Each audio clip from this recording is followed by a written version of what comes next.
Siap Kak, mohon izin. Assalamualaikum warahmatullahi wabarakatuh.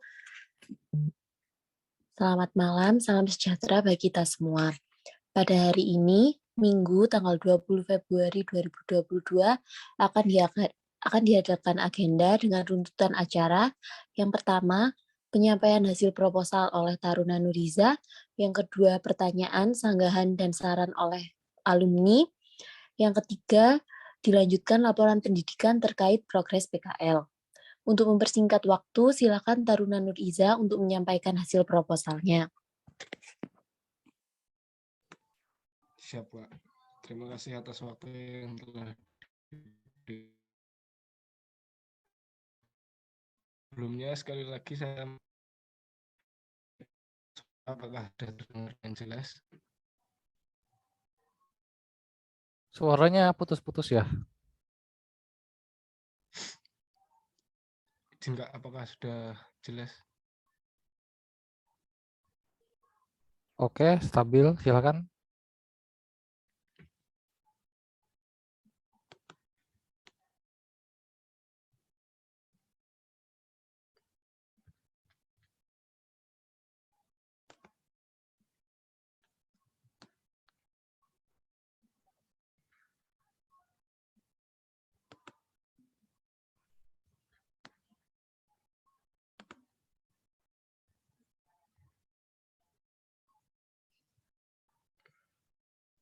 Enggak, apakah sudah terlihat share screen dari saya?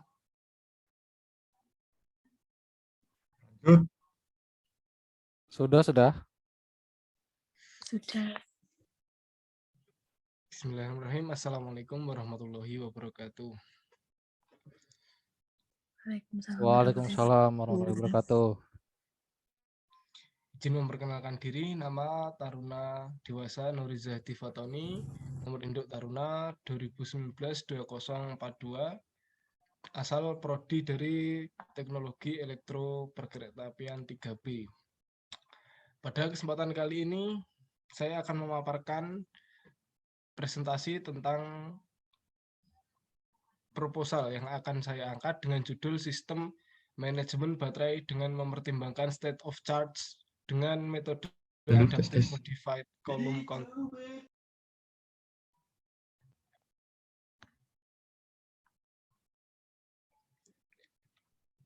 Dari latar belakang masalah judul yang akan saya angkat, yang pertama, salah satu fasilitas operasi kereta api yaitu pintu perlintasan. Pintu perlintasan kereta api merupakan salah satu teknologi yang terdapat dalam sistem pengaman perlintasan kereta api. Untuk melakukan operasi peralatan perlintasan sebidang, maka diperlukan satuan daya untuk mensuplai kebutuhan listrik peralatan perlintasan sebidang. Dalam PM nomor 94 tahun 2018 tentang peningkatan keselamatan perlintasan sebidang antara jalur kereta api dengan jalan, disebutkan bahwa digunakan baterai sebagai satuan cadangan ketika satu daya utama dari PT PLN sedang gangguan atau mati. Kemudian pada pintu perlintasan kereta api di koridor perawatan Solo Bias yang dilakukan perawatan oleh PT Landreka Prima, Power Supply TDK Lambda produksi dari PT TDK Elektronik Indonesia sebagai charger baterai tidak memiliki sistem pemutus daya secara otomatis. Kemudian berdasarkan data gangguan dari PT Landreka Prima Semesta pada bulan Desember tahun 2021, tepatnya pada tanggal 29 Desember, terjadi gangguan, yaitu ketika catu daya utama dari PT PLN mengalami pemadaman, baterai sebagai catu daya cadangan saat itu tidak dapat start. Dan ternyata setelah dilakukan pengecekan di ruang baterai, baterai yang terpasang mengalami kerusakan dan mengalami penggembungan. Data gangguan terhadap baterai dapat dilihat di sini pada tanggal 26 November tahun 2021 di lokasi di JPL 176 terjadi gangguan, yaitu MCB main pada output baterai trip. durasi gangguan terjadi selama 90 menit. Kemudian yang kedua, pada tanggal 29 Desember tahun 2021, lokasi di JPL 176 terjadi gangguan baterai rusak, tidak dapat start dan menggembung. Durasi gangguan 115 menit. Kemudian rumusan masalah yang akan saya angkat dalam penelitian ini. Yang pertama, bagaimana perancangan sistem manajemen baterai dengan mempertimbangkan state of charge dengan metode adaptive modified column counting. Yang kedua, bagaimana hasil pengujian sistem setelah dibandingkan dengan multimeter. Kemudian, bagaimana cara menentukan state of charge SOC atau SOC dengan metode adaptive modified column counting. Kemudian tujuan yang akan dicapai dalam penelitian ini yaitu membuat suatu sistem manajemen baterai dengan mempertimbangkan state of charge dengan metode adaptive modified column counting. Yang kedua, untuk mengetahui nilai state of charge pada baterai yang lebih akurat. Kemudian yang ketiga, memanajemen pengisian daya pada baterai guna memperpanjang masa pakai. Kemudian yang terakhir, mempermudah kegiatan perawatan bagi petugas maintenance. Selanjutnya, landasan teori outline yang akan saya bahas mengenai sistem manajemen baterai, overcharge dan overdischarge, dan estimasi state of charge, yaitu dari beberapa metode estimasi state of charge, metode counting column, dan open circuit voltage ini adalah yang sering digunakan. Yang pertama, sistem manajemen baterai.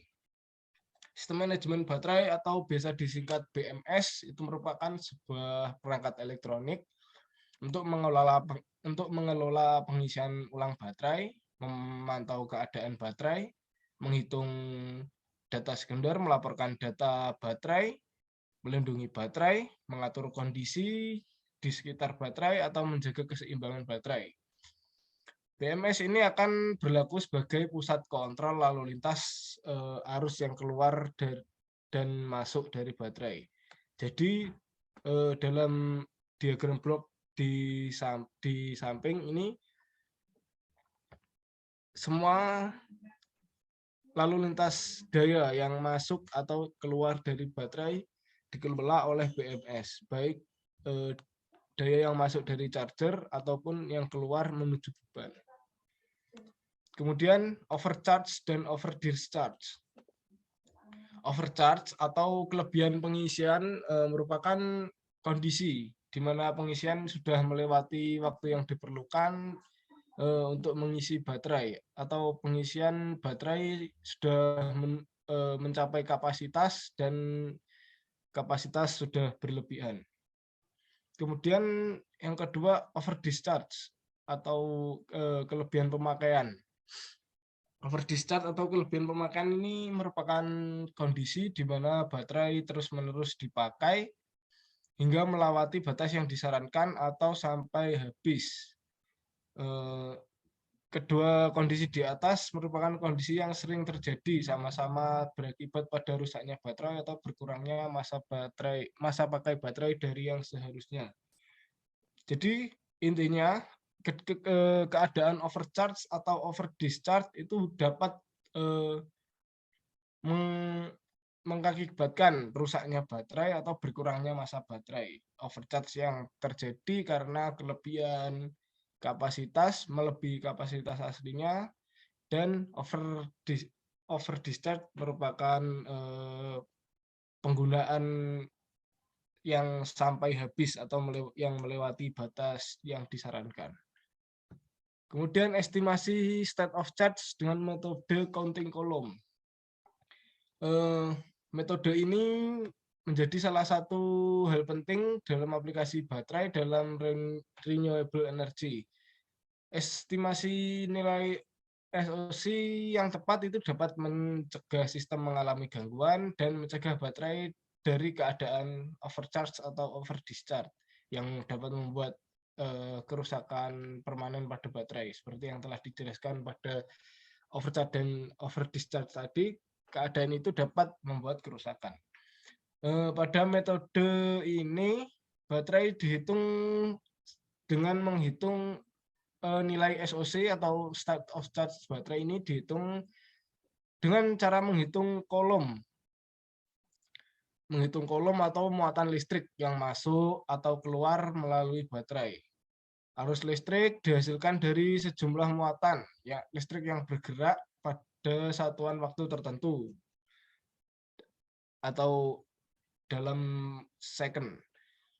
Kemudian proses perhitungan jumlah kolom pada baterai dapat dilakukan dengan proses integral jumlah arus yang masuk dan keluar per satuan waktu. Secara umum, metode kolom counting dapat dihitung dengan persamaan berikut.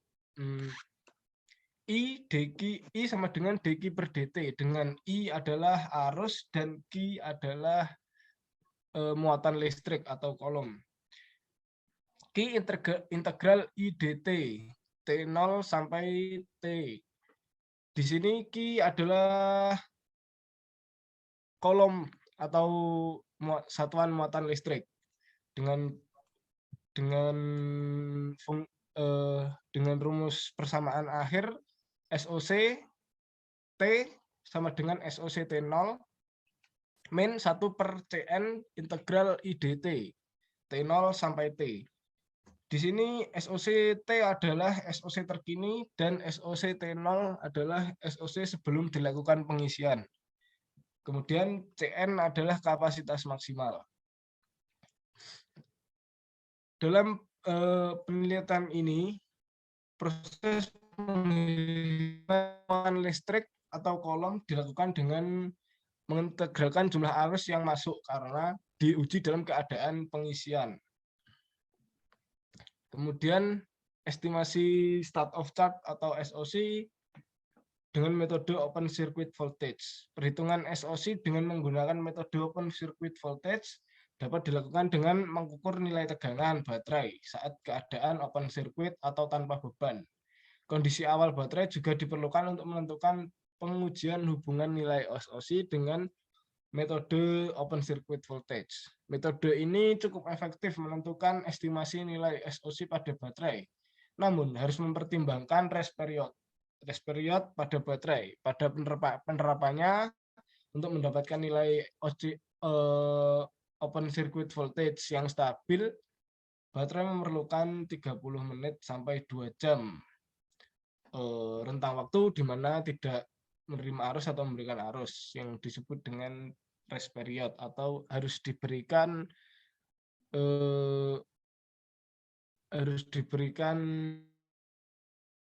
waktu istirahat untuk tidak menerima arus atau memberikan arus. Kemudian diagram alir penelitian. Yang pertama, setelah memulai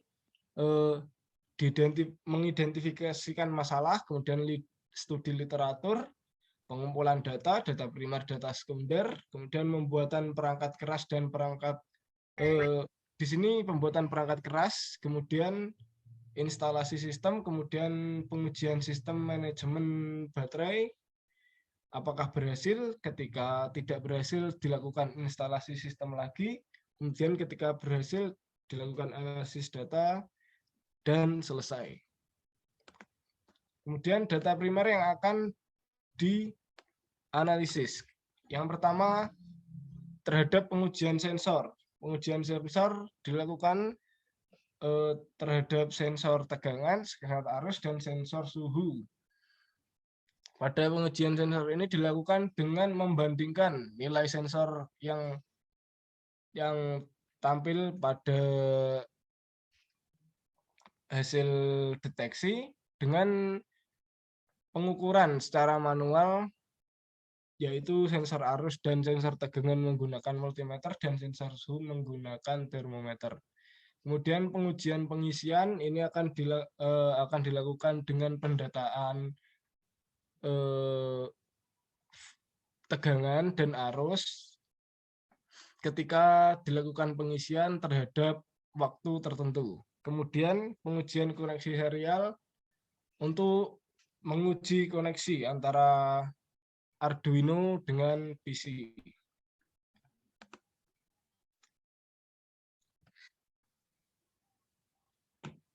Di sini data gangguan JPL koridor Solo Bias di lokasi JPL 98 terjadi gangguan selama 90 menit. Kemudian di JPL 107 terjadi gangguan selama 925 menit. Kemudian di lokasi JPL 109 terjadi gangguan dengan durasi 50 menit. Di JPL 176 terjadi gangguan 315 menit dengan total durasi gangguan 680 menit. Kemudian di data gangguan masalah baterai, seperti yang telah dijelaskan pada latar belakang tadi, pada tanggal 26 November ini di JPL 176 terjadi gangguan MCB pada output baterai trip dengan durasi 90 menit, dan pada tanggal 29 itu JPL 176 juga baterai durasi blok sistem. Jadi input dari Arduino terdapat 3 buah sensor. Yang pertama sensor tegangan memberikan nilai deteksi tegangan dari pin input yang akan masuk ke pin LM35 juga memberikan input melalui pin output ke Arduino. Kemudian ada sensor ACS 712 sebagai sensor arus yang juga memberikan nilai tegangan ke Arduino. Kemudian outputnya berupa LCD 16x2 dan relay sebagai pemutus pengisian daya, pemutus otomatis arus pengisian daya, dan LCD 16x2 untuk memonitoring SOC, tegangan, dan arus serta suhu terkini yang ada pada baterai. Sensor yang digunakan ini adalah sensor LM35. Di sini ada 3 kaki. Yang pertama pin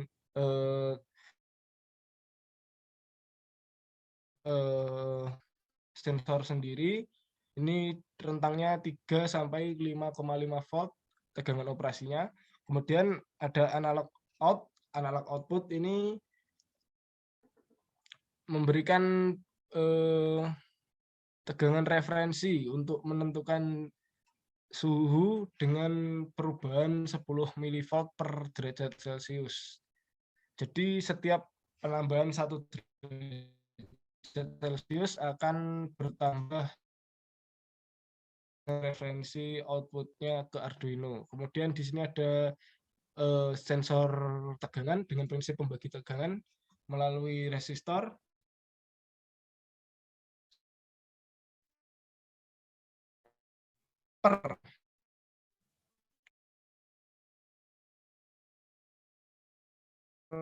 Tegangan yang dikeluarkan oleh voltage sensor tegangan ini, tegangan deteksinya per 5 dibagi 5 untuk mendapatkan tegangan referensi yang diinputkan ke Arduino. Kemudian ini adalah sensor arus atau ACS, sensor ACS 712 sebagai sensor arus yang akan dipasang seri untuk memberikan untuk mendeteksi arus pada rangkaian. Kemudian diagram blok pengisian yaitu power supply, kemudian masuk ke BMS atau battery management system, kemudian masuk ke baterai. Nah, di sini proses pengontrolan, proses pemonitoringan dan penentuan nilai SOC dilakukan pada blok BMS. Kemudian proses pemutusan daya otomatis ketika sudah mencapai kapasitas tertentu juga dilakukan di BMS. Kemudian proses pengisian otomatis ketika baterai dalam kapasitas yang telah ditentukan juga berada di BMS. Desain alat akan didesain kubus dengan tampak dari sisi depan terdapat sebuah saklar dan di atas terdapat LCD 16x2 untuk dan tegangan arus suhu dan SOC terkini. Kemudian di sisi samping kanan terdapat dua buah lubang jack output untuk dipasang jack capit buaya untuk melakukan pengisian ke baterai. Kemudian di sebelah kiri terdapat dua buah lubang jack input untuk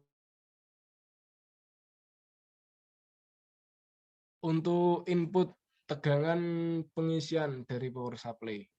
Kemudian flowchart system di sini ketika dimulai maka sistem akan melakukan inisialisasi input dan output, yaitu sensor tegangan ACS712 dan sensor LM35 dan output yaitu relay. Kemudian microcontroller membaca input, LCD menampilkan data sensor. Jadi LCD akan menampilkan data sensor berupa tegangan, arus dan suhu secara terkini dan SOC.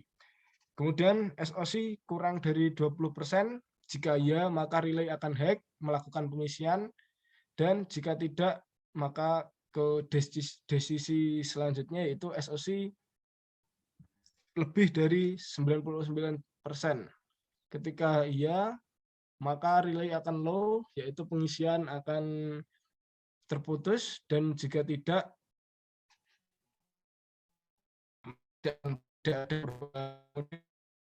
kelima melakukan deteksi jika lebih dari 55 derajat Celcius tentunya maka relay akan low sebagai proteksi over temperatur yang daya akan jika tidak ada perubahan dan selesai. Kemudian jadwal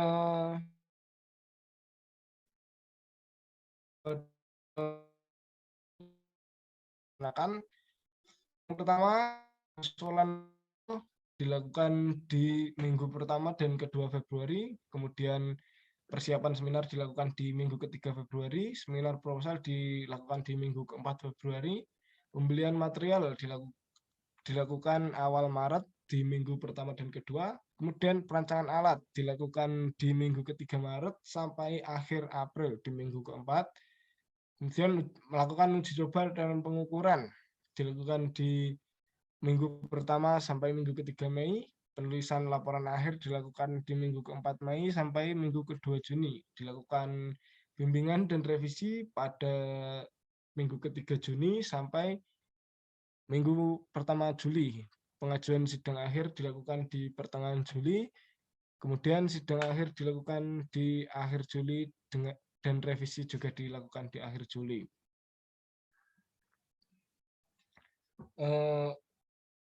Cukup sekian presentasi seminar proposal tugas akhir dengan judul Sistem Manajemen Baterai dengan mempertimbangkan state of charge dengan metode adaptive modified. Demikian presentasi seminar ini dari saya. Terima kasih. Assalamualaikum warahmatullahi wabarakatuh. Waalaikumsalam warahmatullahi wabarakatuh. Izin Kak, baik, terima kasih untuk Taruna Nuriza. Selanjutnya dilanjutkan pertanyaan, sanggahan, dan saran oleh alumni. Mungkin dari Kak Maman dahulu, Kak. Izin Kak. Oke, selamat malam, salam sejahtera untuk kita semua ya. Semoga kita dalam keadaan sehat selalu. Terima kasih untuk waktu yang telah diberikan. Mungkin dari saya banyak sekali ya, ada sekitar 14-15 terkait pertanyaan, sanggahan, dan saran.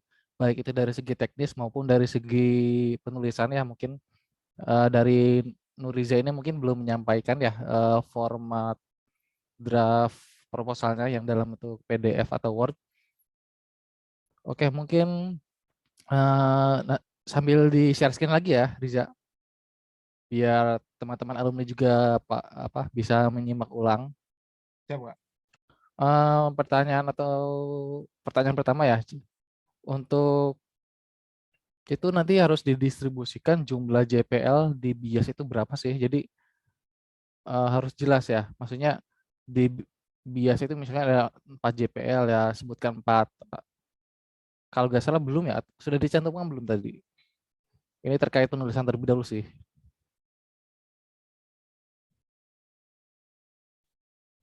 Belum, Kak. Nah, itu harus jelas ya, maksudnya di mana? Paragraf, slide kedua atau ketiga kalau nggak salah tadi. Di awal, mana ya? Oh, slide kedua kalau nggak salah. Coba di full screen, slideshow.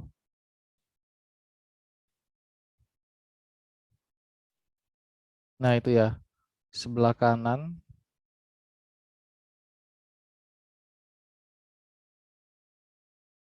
Nah, di situ pada pintu perlintasan kereta api di koridor Solo Bias harus dicantumkan berapa JPL yang di sana itu ya, nanti ya Siap, Kak. karena sudah sudah di-upload.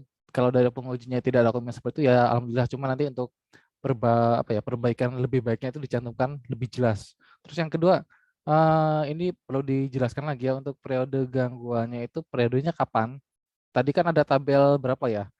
Ada satu tabel ya, itu periodenya dari tahun berapa sampai berapa, misalnya dari 2019 sampai 2020 misal, atau hanya cukup itu yang terjadi di 2021 itu harus di statementkan. Nah, itu kenapa nggak bisa, kenapa tidak bisa ambil 3 tahun belakang? Nah, kenapa hanya 2021 saja? Contoh, nanti harus bisa jawab jika nanti dari penguji ada pertanyaan seperti itu. Ini yang ditampilkan data gangguan periode tahun berapa? Tahun 2021, Kak. Nah, jika nanti ada pertanyaan dari penguji kenapa tidak ambil 3 tahun belakang, harus bisa memberikan alasannya ya. Itu untuk masukannya. Selanjutnya pertanyaan ketiga ini terkait regulasi ya. Itu di situ PM Menteri Perhubungan ya, ini nomor 94. Betul? Iya. Di sini disebutkan bahwa digunakan baterai sebagai catuan cadangan. Ini untuk di perlintasan sebidang ya. Iya. Ini di sana ada itu enggak, perlintasan sebidang di dalam emplasemen stasiun? Ada itu di Solo Balapan ada, Kak. Di situ ada baterainya tidak? Itu kalau ikut di emplasemen stasiun, baterainya include di ER, Kak. Jadi ambil daya dari baterai ER jika terjadi pemadaman. Intinya di bangunan perlintasan itu tidak ada catu daya cadangan. Nah, itu kalau dari segi penulisan harus dikuatkan lagi di sini, maksud dari maksud dari regulasi ini untuk bangunan perlintasan yang di mana. Nah, itu harus dijelaskan nanti ya. Jangan sampai kalau orang awam pahamnya berarti di semua bangunan JPL ya seperti itu, tapi kan realitanya tidak seperti itu. Nah ya, selanjutnya keempat ya. Tadi hasil pengujian itu sistem setelah di mana ya? Kalau nggak salah di slide keberapa lupa. Hasil pengujian sistem setelah dibandingkan dengan multimeter.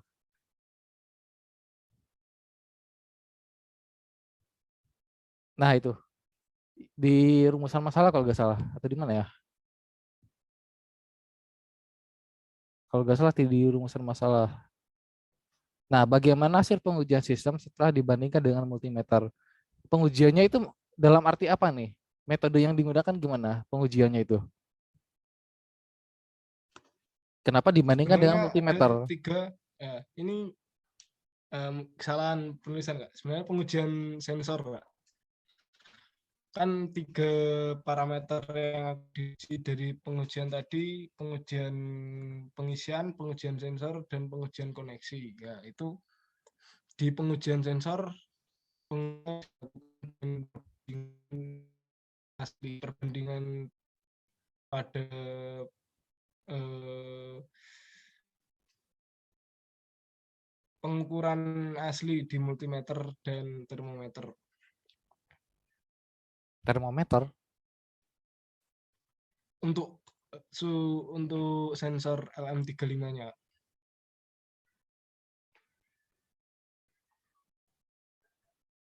Oke. Termometer atau sensor jadi. Nah, perbandingan itu, Kak. Nanti hasil pengujiannya simpangannya berapa gitu, Kak. Ini berarti berdasarkan displaynya LCD gitu. Iya, Yang dimaksud berdasarkan hasil. pembacaan sensor. Oh, berarti Iya, berdasarkan LCD gimana, terus diukur juga dengan multimeter gitu. Atau bagaimana? Kayaknya koneksinya iya, Kak. terus. Jika apakah terdengar, Kak? Oke, terus tadi ada itu ya apa terkait termometer. Emang mau pakai termometer untuk membandingkan suhu gimana? Iya, mungkin, Kak. Kalau mau membandingkan suhu antara pembacaan sensor dengan apa tadi termometer itu harus diperhitungkan termometernya peruntukannya untuk apa? Jangan sampai termometer badan dipakai untuk termometer misalnya suhu di apa itu namanya box baterai ya itu jangan sampai. Nah terus kalau nggak salah coba di rumusan tujuan penelitian coba lihat ini korelasinya apa ya dengan rumusan masalah karena tujuan itu ada korelasinya dengan rumusan masalah. Kalau rumusan masalah 3, tujuan juga 3, kesimpulannya juga 3, seperti itu. Ini kok jadi 4. Jadi mungkin dari kedepannya nanti diperbaiki ya. Kalau yang saya alami dari dulu sampai sekarang seperti itu, kalau tujuan penelitian itu jumlahnya sama dengan rumusan atau identifikasi masalah dan kesimpulan juga sama jumlahnya. Jadi itu nanti jadi apa ya rumusan masalah misalnya bagaimana cara mengetahui kinerja baterai. Berarti tujuannya untuk mengetahui kinerja baterai seperti itu. Itu paling masih di penulisan ya. Lanjut mungkin pertanyaan selanjutnya. Nah tadi kan di slide berapa ya ada baterai menggembung ya.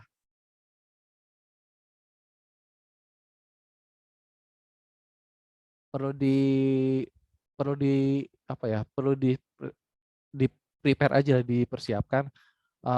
Kok bisa sampai seperti itu? Bagaimana over charge-nya over berhari-hari, berbulan-bulan atau bagaimana? Atau ada pengaruh dari suhu juga atau bagaimana? Nah itu perlu dipersiapkan aja barangkali ada pertanyaan dari penguji seperti itu. Terus selanjutnya ini metode SOC. SOC itu tadi apa? Estimasi start of charge, Kak. Jadi mempertimbangkan start of charge. Ini diusulkan oleh siapa metode ini? Dari Bu Santi, Kak, ini. Metode SOC ini diusulkan oleh siapa? Izin, Kak, ini jadi kemarin kan saya membuat monitoring baterai dengan outputnya. Bentar. Misalnya gini nih, metode Newton-Raphson berarti yang mengusulkannya itu Newton dan Raphson. Nah kalau ini metode SOC ini siapa yang mengusulkan? Penelitinya Metodenya atau ilmuannya siapa?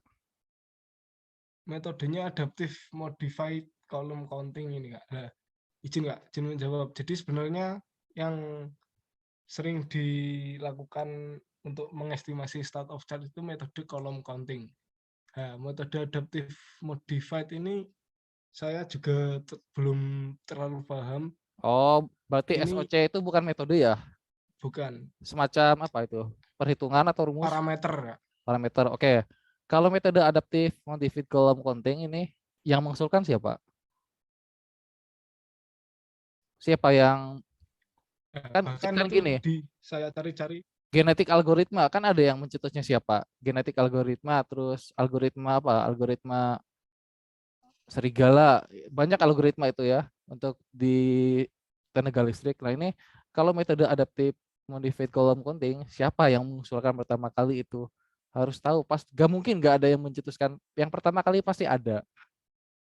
Nah, mungkin nanti bisa ditanyakan ke Bu Santi untuk ya biar kamu jaga-jaga juga, barangkali ada penguji yang seperti itu. Kalau saya jadi penguji ya bakal nanya seperti itu. Siapa yang mengusulkan, kapan, dan sudah dipakai berapa kali ini metode ini oleh peneliti lain, seperti itu ya, dipersiapkan saja. Kalau memang belum tahu, terus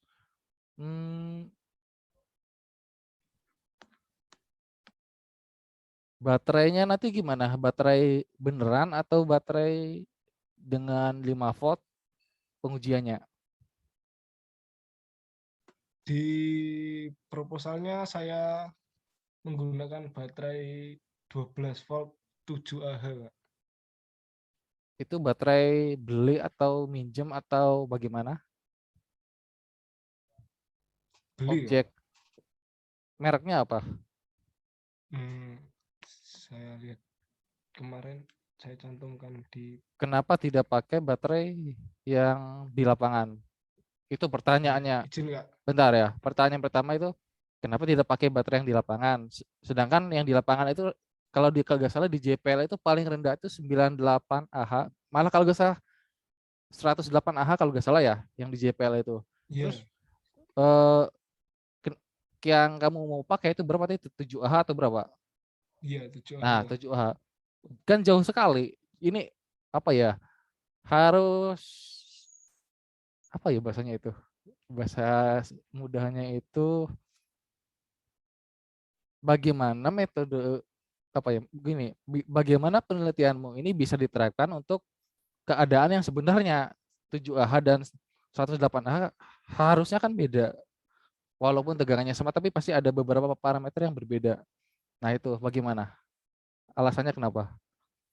Karena jika menggunakan baterai yang ada di lapangan itu eh, untuk masalah baterai dan catu daya itu di lapangan sangat sangat riskan jika terjadi gangguan yang diakibatkan dari pengujian akan merugikan operasi juga, Kak. Oke, terkait pengoperasian ya. Nah, di sini Taruna Riza ini tidak menyampaikan batasan penelitian, betul nggak? Iya, Nah, batasannya bagaimana? Karena harus nanti di batasan PowerPoint-nya pakai yang ini atau ada lagi yang baru ketika mungkin nanti nanti. bisa diperbarui, Kak. Nah, jangan sampai yang namanya apa ya, seminar proposal, jangan sampai itu menghilangkan batasan masalah. Kalau batasan masalah tidak ditampilkan, udah pertanyaan yang barusan terkait kenapa pakai 7H ini bisa ya dicercang atau apalah istilahnya ya.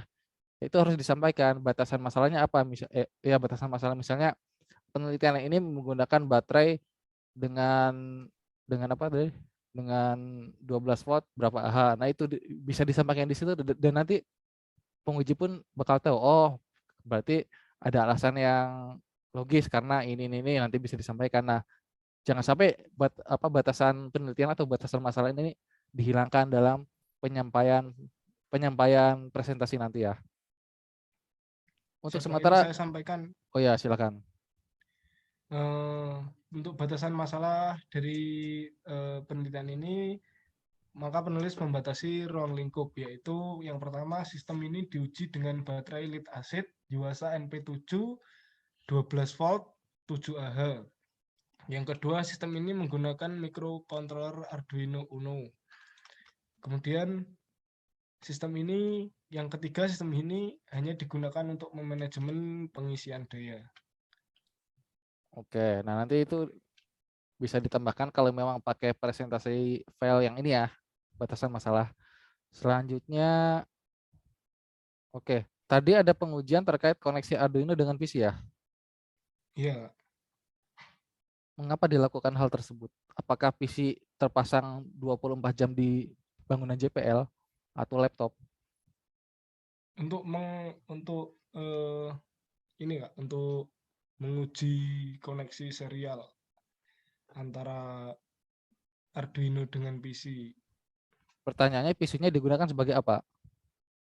untuk monitor untuk melihat serial monitor dari Arduino-nya apakah jalan atau tidak. Enggak, dalam implementasinya, realnya.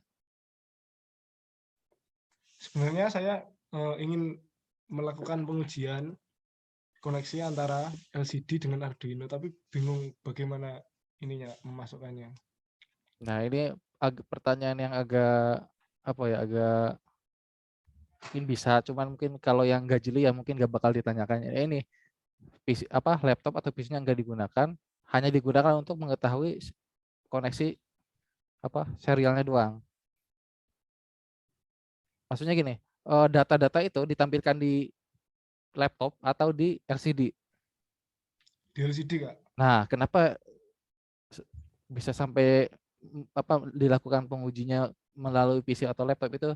Ya barangkali ada pertanyaan seperti itu ya. Terus BMS ini lebih ke istilah apa ya? Perangkat atau sistemnya? Maksudnya sistem yang komponennya atau bagaimana BMS? Ini istilah perangkat Kak. BMS itu sistem manajemen baterai, fungsinya untuk meningkatkan mencegah baterai dari kerusakan atau meningkatkan masa pakai baterai. Oke, selanjutnya coba ditampilkan ya terkait diagram blok apa itu? Komponen.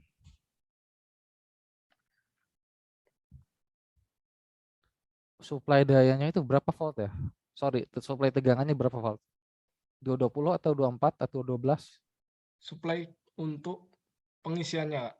Supply eh, tadi ada rak ya? Apa ya? Panel. Coba dilihat. Nah, di situ kan ini supply-nya ada berapa supply tegangan yang masuk ke panel atau box tersebut? Di box sendiri ada input untuk Arduino dan sensor-sensor itu 5 volt, kemudian untuk input pengisian daya itu 12 volt Kak. Itu berarti ada dua power supply atau gimana? Untuk untuk microcontroller dan sensor-sensor menggunakan power supply sendiri 5 untuk volt. yang 5 volt ya. Nah, itu oke, berarti ada dua power supply ya? Atau bagaimana? Iya, Terus berarti supply tegangan utamanya 220, baru diparalelkan gitu kedua power supply tersebut atau bagaimana? ya supply input tegangan utamanya 220 kemudian diparalelkan ke dua power supply, kemudian salah satu kemudian satu diturunkan ke 5 volt, kemudian yang satu diturunkan ke 12 volt. Oke, nah untuk eh benar, yang 12 volt itu yang digunakan power supply atau charger?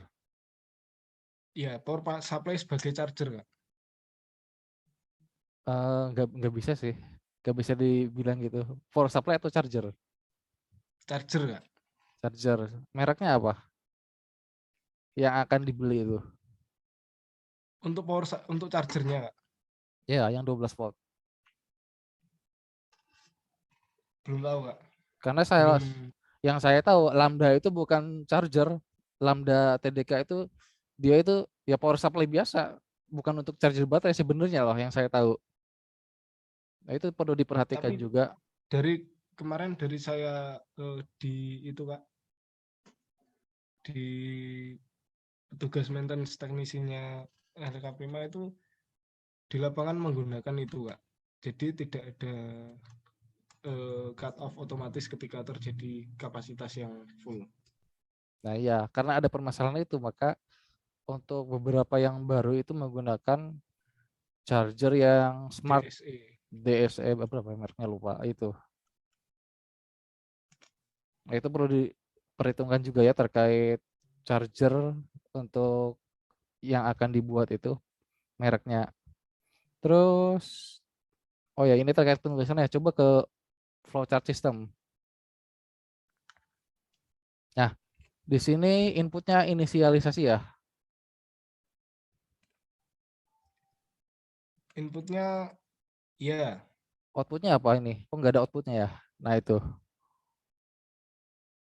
Masa ada input nggak ada output? Itu terkait penulisan ya.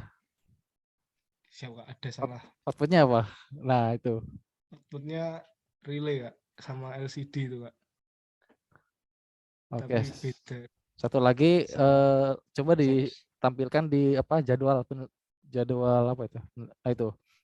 Di jadwal walaupun yang kamu buat seperti ini tapi kalau dari saya sendiri harapannya untuk Riza ini setelah proposalnya itu di ACC oleh penguji seminar proposal itu harus langsung membuat laporan akhir. Jadi bukan dari bulan Mei akhir tapi mulai dari anggaplah akhir Februari ini seminar, awal Maret ini sudah di ACC berarti awal Maret bisa langsung membuat paling nggak bab satu memperbaiki latar belakangnya. Sebenarnya kalau apa ya proposal udah di ACC ya itu ya sebagai apa laporan akhirnya. Cuman kan ada beberapa tambahan komponen lain seperti itu ya. Mungkin dari saya itu aja terkait pertanyaan, sanggahan dan sarannya. Silakan saya kembalikan kepada Amira. Siap Kak, terima kasih untuk Kak Maman. Mungkin untuk kakak alumni yang lainnya ingin menambahkan, izin Kak.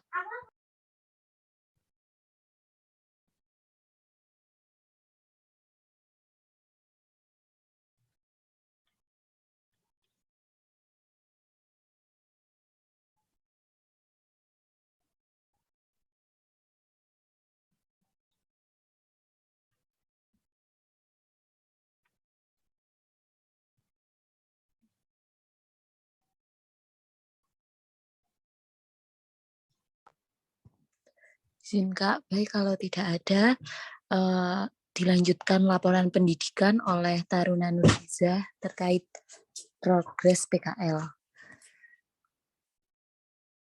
Mau nanya lagi gak apa-apa ya yang tadi?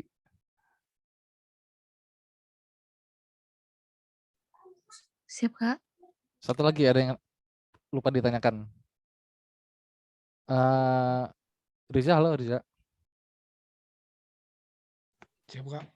Untuk total estimasi pembiayaannya kira-kira menghabiskan berapa ya? Itu saja. Belum saya list tapi kemungkinan sekitar 700-800 ribu Kak. Karena banyak juga komponen yang sudah punya. Oke ya, yang penting dipersiapkan dan diperhatikan dengan baik-baik. Jangan sampai salah beli komponen ya. Itu aja. Oke, terima kasih. Ya Kak, sama-sama Kak. Terima kasih Kak Maman. Selanjutnya dapat dilanjutkan laporan pendidikan terkait progres PKL oleh Taruna Nurhiza. Taruna Nurhiza dipersilakan.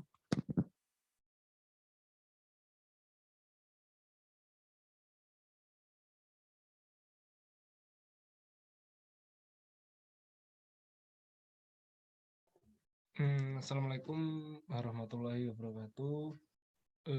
Izinkan pada kesempatan malam hari ini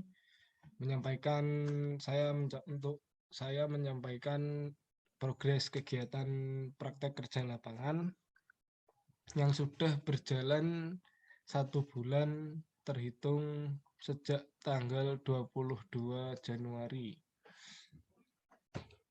Untuk kegiatan praktek kerja lapangan, saya ikut di petugas maintenance di PT Landreka Prima Semesta yang menangani koridor Solo Bandara Internasional Adi Sumarmo. Di koridor Solo Bias, perawatan dilakukan di stasiun Kadipiro, di stasiun Kalioso, dan stasiun Bandara Adi Sumarmo Solo. Untuk kegiatan yang telah dilakukan, melakukan perawatan wesel, melakukan peralatan luar, perawatan sinyal, perawatan Excel counter, kemudian mengukur data grounding peralatan luar, melakukan perawatan K3 di sinyal, di ER, melakukan perawatan di genset room, melakukan perawatan di baterai room, dan melakukan perawatan di ER. Kegiatan tersebut dapat saya ikuti dengan baik. Mungkin di 1 bulan pertama ini, untuk saya pribadi dan rekan yang setempat dengan saya, mungkin sedikit belum terlalu aktif untuk melakukan pekerjaan perawatan karena masih tahap belajar. Kemudian untuk kendala dalam pelaksanaan praktek kerja lapangan ini,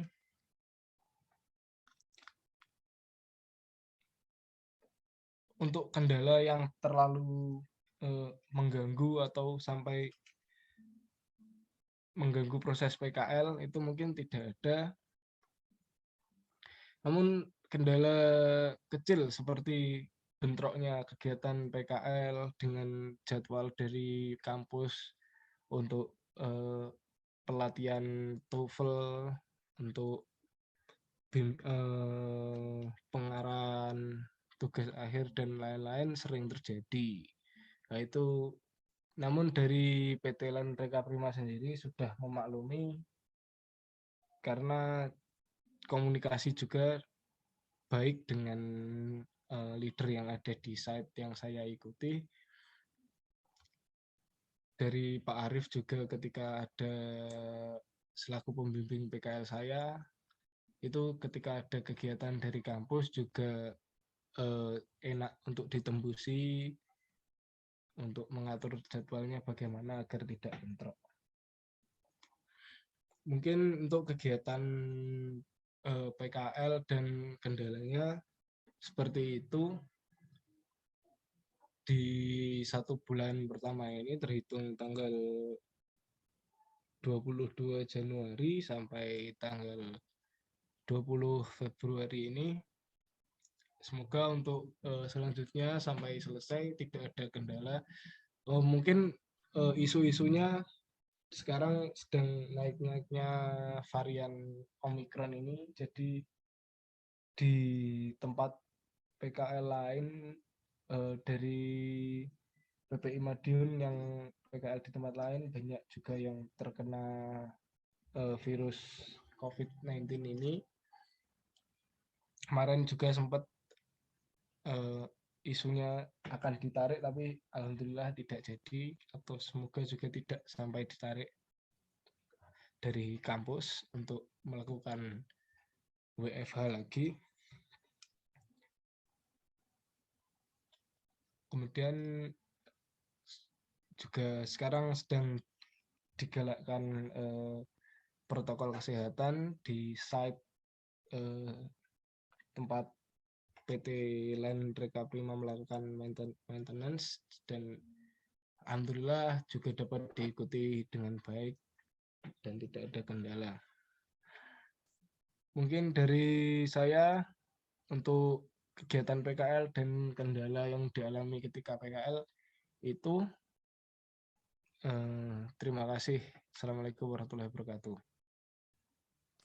Waalaikumsalam warahmatullahi wabarakatuh. Terima kasih atas penyampaian hasil proposal dan juga laporan pendidikannya. Semoga dilancarkan untuk seminar proposalnya. Mungkin ada yang ingin ditanyakan oleh Taruna Nuriza sebelum ditutup. Dari alumni mungkin ngasih saran, masukan, baik yang tadi terkait proposal untuk misalnya persiapan seminar bagaimana, silakan. Atau dari Riza yang nanya, silakan. Ada Bima nih, Faisal, Arvendo, siapa lagi, Niken. Atau dari Amira sendiri yang nanya, Peggy, Syahrul, silakan.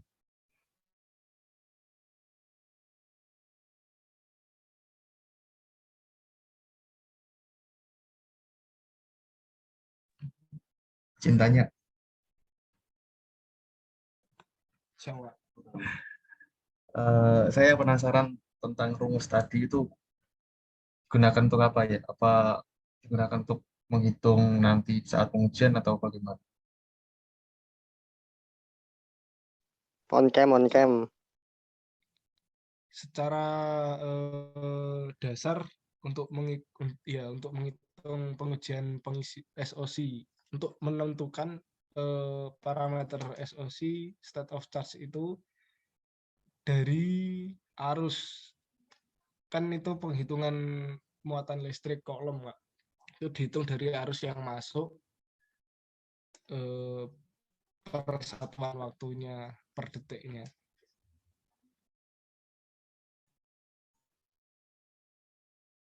Itu nanti dimasukkan ke program yang untuk Arduino-nya untuk menghitung nilai SOC dari arus satuan detiknya.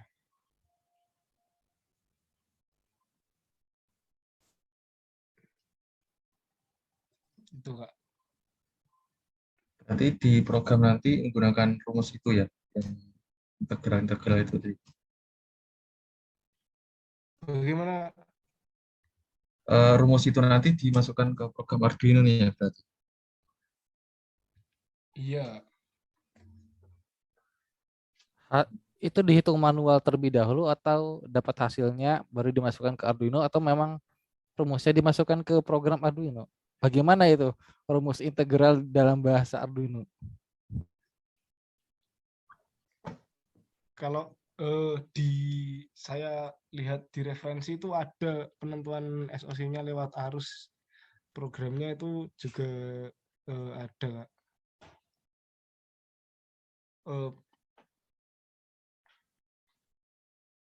Jadi gimana?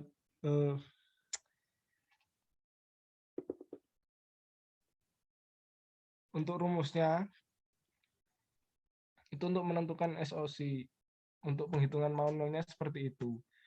Kemudian di program itu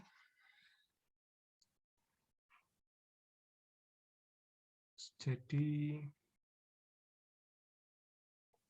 tapi saya juga belum terlalu paham programnya bagaimana.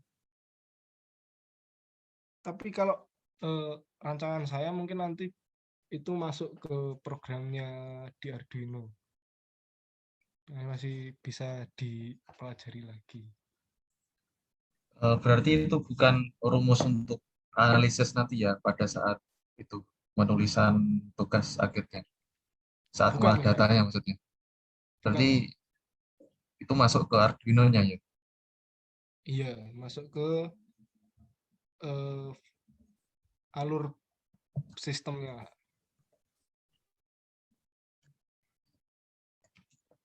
Kopi. Terus kemudian relaynya itu nanti maksudnya hubungnya di mana? Jadi cut off itu cut off gimana maksudnya? Untuk relay. Relay jadi nanti kan itu charger dayanya masuk ke BMS dulu. Kemudian di BMS itu terdapat relay yang menghubungkan, yang harus ketika normally close itu menghubungkan daya dari dari charger ke baterai, ke output yang ke baterai. Jadi nanti ketika di BMS itu kan terdapat nilai SOC yang telah dihitung di controller itu mencapai 100%, itu relay-nya otomatis jatuh ke posisi normally open. Jadi tidak ada daya yang masuk ke baterai. Tidak ada daya pengisian yang masuk ke baterai. Kemudian ketika SOC-nya di bawah 20%, itu nanti relay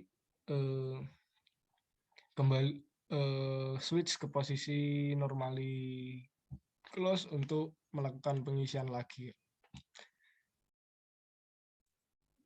Udah ada desain wiring-nya belum? Untuk desain wiring-nya belum ada. Saran nih ya, coba dibuat desainnya sebelum sempro. Nah, pas waktu sempro kalau semisal ditanyain seperti ini itu bisa jawab gitu. Biar jelas Siap, Pak. nilainya itu kemana, terus gimana cara kerjanya gitu kan lebih enak nanti. Lebih meyakinkan fungsinya. Siap, Pak. Sebenarnya ya satu lagi mungkin apa ya, seminar proposal itu harus udah fix dari segi sebenarnya harusnya RAB segala macam, wiringnya gimana itu harus sudah fix, sudah tahu bagaimana. Ini mungkin yang perlu dibenahi ya dari sistem yang di kampus kita ini. Yang perlu dibenahi mungkin dari pertama dari segi aturannya dulu ya, aturan apa ya, aturan tugas akhirnya. Oke, mungkin ini jadi nambah banyaknya bertanya. Gak apa-apa ini. Mungkin nanti Riza ketika nanti setelah wisuda bisa ngasih saran ke apa lewat prodi bisa mungkin atau lewat apa itu Bu Ainun. Kalau untuk pengajuan judul kemarin bagaimana? Misal punya judul A, ngisi Google Form, ngisi usulan calon dosen pembimbing, terus bimbingan atau bagaimana? Tidak ada prosedur khusus, Kak. Cuma sarannya dari prodi itu disuruh menghubungi calon dosen pembimbing yang akan calon yang buat promotor seminar itu, Kak. Infonya Terus kemarin ada Google Form ya? ya itu udah untuk ini, Kak, untuk penentuan seminar di gelombang pertama ini, Kak. Jadi daftarnya mengisi Google Form itu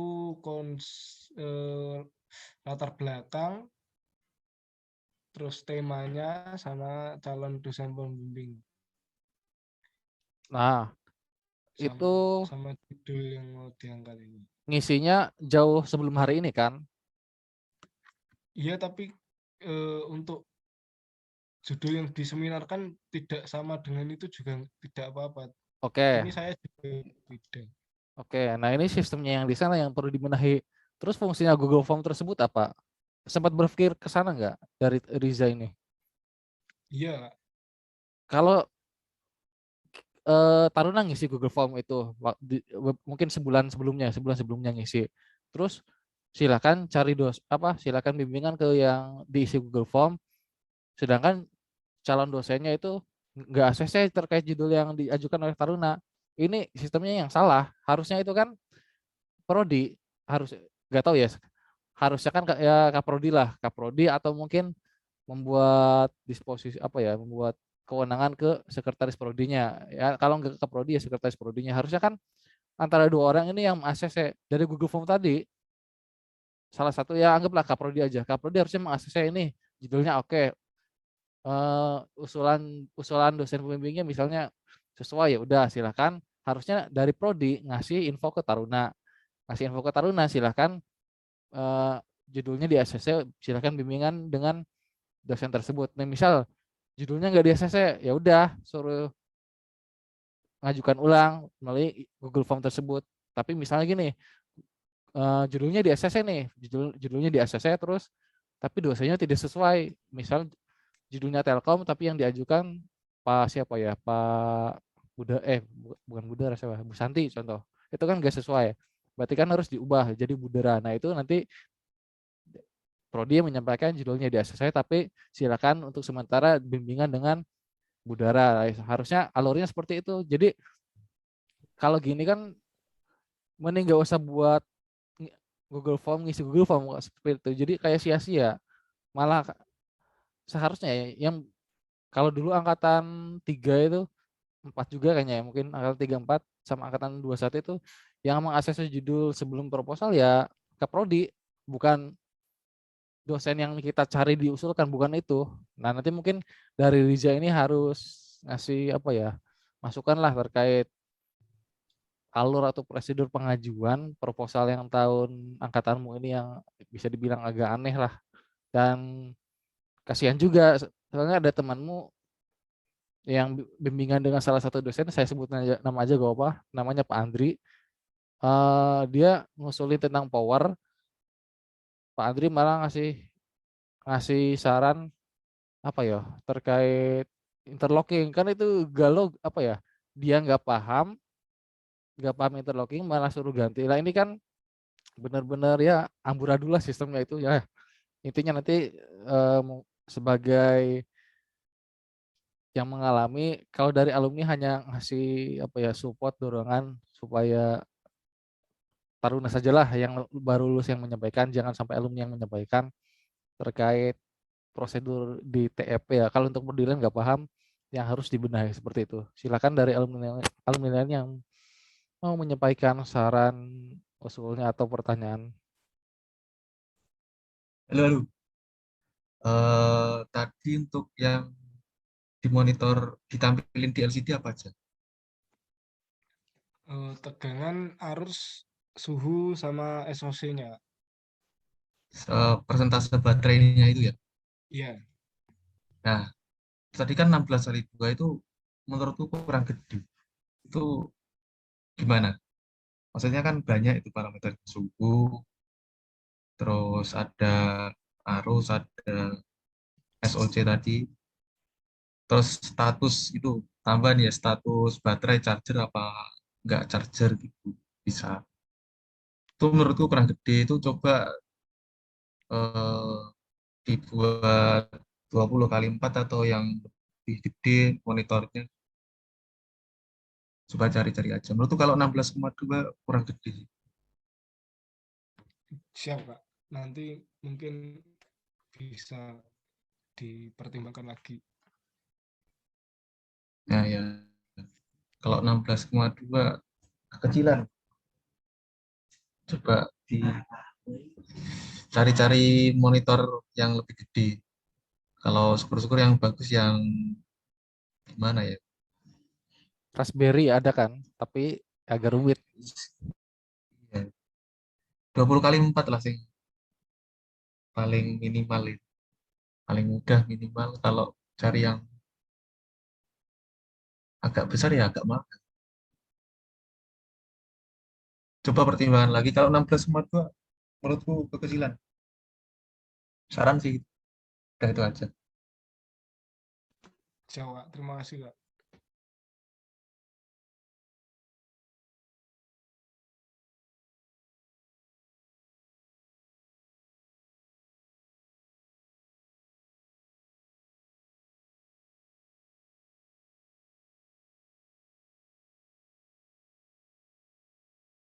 Silakan yang lain, Syahrul, Peggy atau Niken mungkin, atau Amira sendiri yang mau bertanya silakan atau ngasih saran.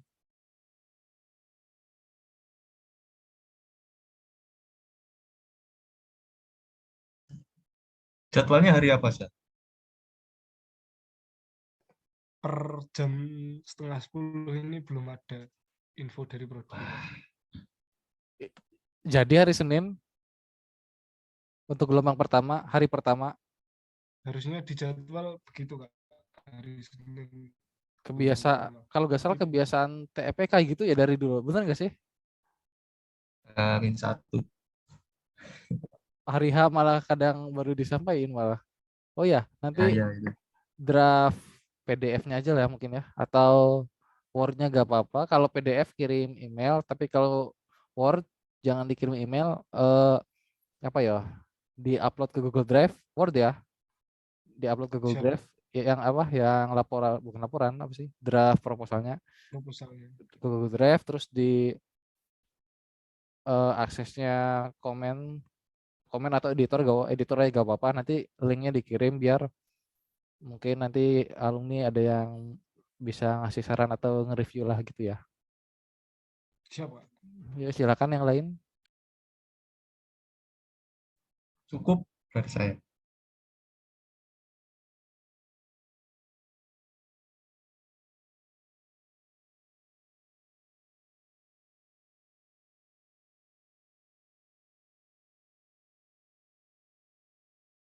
Peggy atau Syahrul nih, silakan. Atau Niken.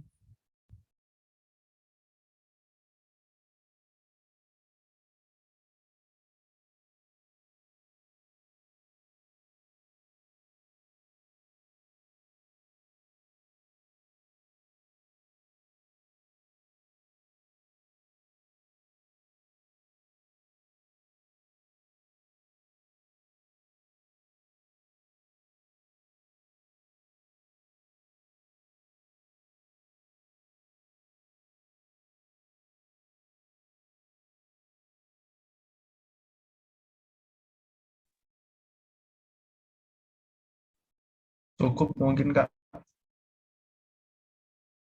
Bisa ditutup. Baik Kak, terima kasih atas kehadiran dan waktunya. Mohon maaf bila ada salah kata. Wassalamualaikum warahmatullahi wabarakatuh. Waalaikumsalam. Waalaikumsalam.